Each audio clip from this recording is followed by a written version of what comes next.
Hem gelecek kärler diýen bir video ýazgy edip webinar şeklinde. Önümüzdäki ýyllarda iň köp talap ediljek kärler.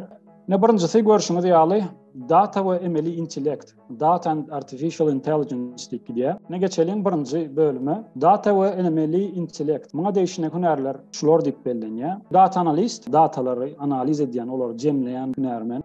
Sonra da data analyst, data analitika iň birinji top 5 işin arasında durýar da gatly bir talap edilýän işde esasan soňky döwürlerde datalaryň köpelmegi bilen bir kompaniýa kiçiligine garamazdan gerek bolup durýan bir hünärmen bolýar da.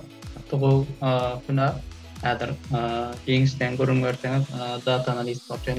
Näme diýär? Näme bilen iş bolýar?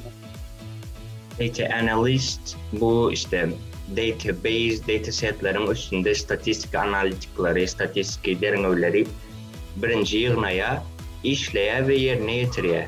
Indi işleýär we ýerine ýetirýär açsyk, işlende işte şu database, datasetlerin üstündäki, içindäki datalaryň üstünde analitikleri ýerine ýetirýär. Bu requirement'e görä, nähili talaba görä, belli bir talap bolýar, şoňa görä işleri ýerine ýetirýär analitiki.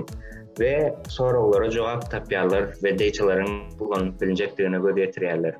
Şeýle meseleler bolýar, as a data analyst bir topar bolup işleýän, hemişe ýeködüň işlemeýän hiç açan, elbetde ýeködüň projekt alyp işläp bilersiň ýöne tapmak gatqym bolar ýeködüň, hemişe bir team bolup işleýän.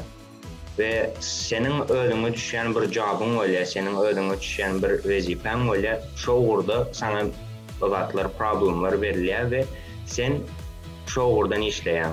Şo urda datalary nädip çözüp biljekdigini işte tapýan, discover edýän we düşündürip berýän. Soňundan şular nädip edýän.